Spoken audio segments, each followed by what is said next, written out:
6 p.m. Pakistan Standard Time. Assalamu alaikum. This is Radio Pakistan. The news read by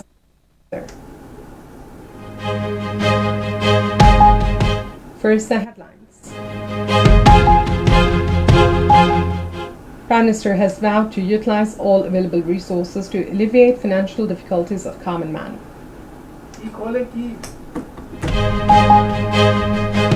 Deputy Prime Minister, during telephonic conversation with Japanese Foreign Minister, has highlighted deteriorating regional situation caused by India's unprovoked attacks on multiple cities across Pakistan.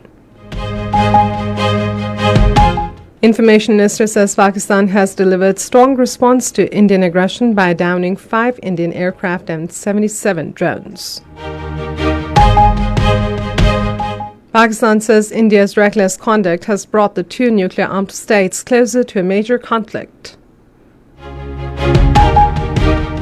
In Indian illegally occupied Jammu and Kashmir, Indian forces in their fresh act of state terrorism martyred 7 Kashmiris in Samba district today. Finance Minister has emphasized Pakistan's economic outlook, reform agenda and future investment prospects at a meeting with leading global investors in London today. And now the news in detail. Prime Minister Shehbaz Sharif has said that providing relief to the common man in the forthcoming budget is the government's top priority. During an important meeting in Islamabad today on the preparation of the federal budget for the next financial year, he emphasized that all available resources will be utilized to alleviate the financial difficulties of the poor and middle class.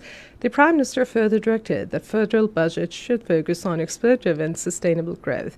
He stressed the need to develop projects that promote industries and enhance production.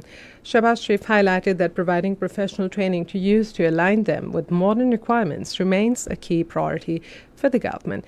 He directed to pay special attention to create new employment opportunities during the budget planning process. He also directed authorities concerned to prioritize agriculture, information technology, small and medium enterprises, and the housing sector, noting the immense potential of these areas. The Prime Minister further said that promoting projects under public-private partnerships will be a government priority in the next budget. Prime Minister Shehbaz Sharif has expressed satisfaction over a 31% increase in remittances during the first 10 months of the current financial year compared to the previous year. In a statement today, he said remittances reached a record high of $31.2 billion during this period.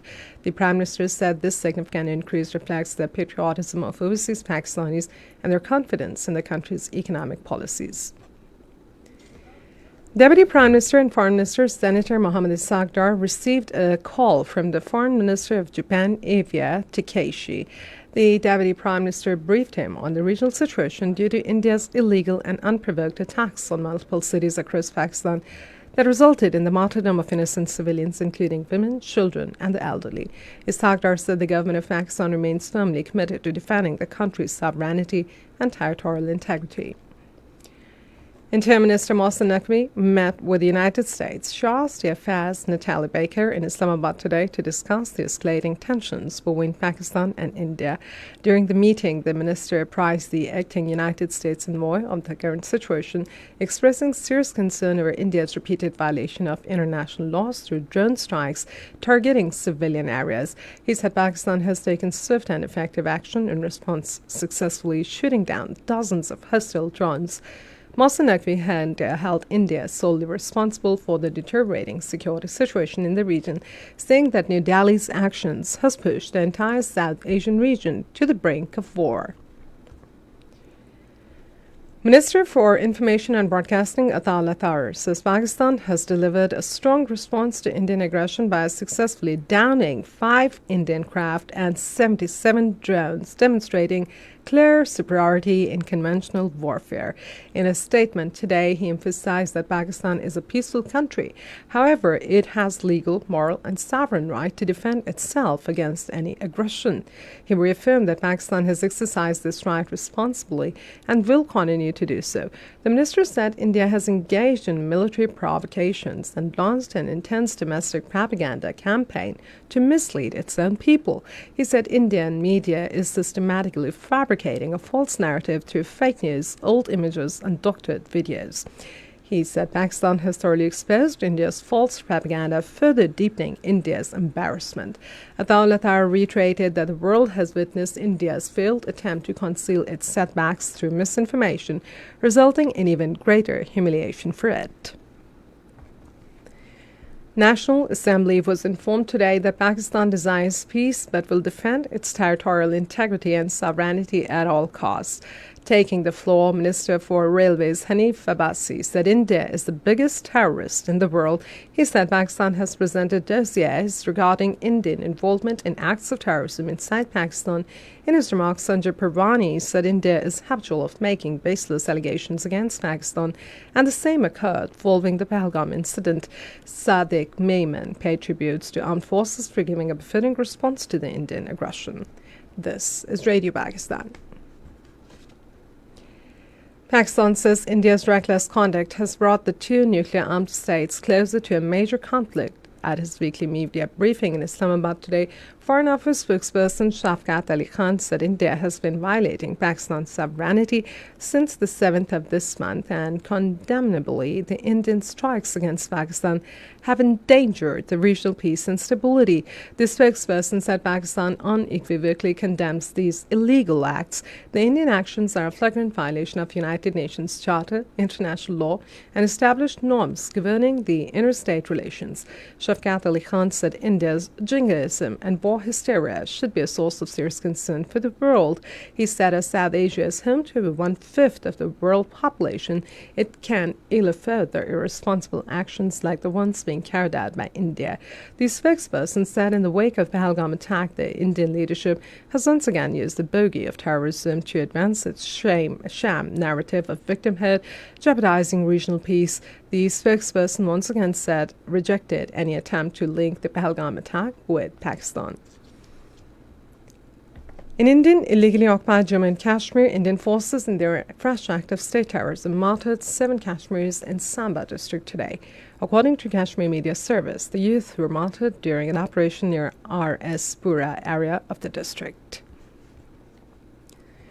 Saudi Minister of State for Foreign Affairs Adil Al-Jubeir arrived in Islamabad today on a visit to Pakistan. Upon his arrival at Nur Khan Air Base, Saudi ambassador to Pakistan and high officials of the Ministry of Foreign Affairs received the distinguished guest. Later, he arrived at the Ministry of Foreign Affairs, where Deputy Prime Minister and Foreign Minister Mohammad Ishaq Dar received him. Finance Minister Mohammad Aurangzeb has said that Pakistan is open for business and investment. During a meeting with a group of leading global investors in London today, the Finance Minister shed light in detail on Pakistan's economic outlook, reform agenda, and future investment prospects. He emphasized that Pakistan is firmly staying the course on reforms aiming to transition from a consumption-led to a sustainable, export and productivity-led growth model. He also outlined the government's ambitious sectoral diversification strategy, citing the Minerals Conference and landmark copper agreement expected to contribute $2.8 billion annually export to by the year 2028. He further briefed the investors on Pakistan's plan to issue a panda bond as part of active debt management strategy and on future steps under the medium-term debt management strategy. During the meeting, a leading world investor, Oliver Williams, welcomed the clarity and credibility of Pakistan's macroeconomic direction and expressed a strong interest in the country's upcoming bond issuance plans. 4 more Palestinians were martyred in a series of air strikes by Israeli forces on Gaza today. The Israeli army also continued to demolish residential buildings in eastern Nusayrat refugee camp. And the weather situation says partly cloudy weather in most parts of the country with rain, wind, and thunderstorms expected at isolated places in Islamabad, Punjab, Khyber Pakhtunkhwa, northeastern and central Balochistan, upper and southeastern Sindh, Kashmir, and Gilgit-Baltistan during the next 12 hours. Heavy falls and hailstorm may occur at few places during the period. And with this, we come to the end of the news for the moment. For more news and analysis, visit our website, radio.gv.pk, and also watch live video streaming of our bulletins on the link facebook.com/Radio Pakistan News Official.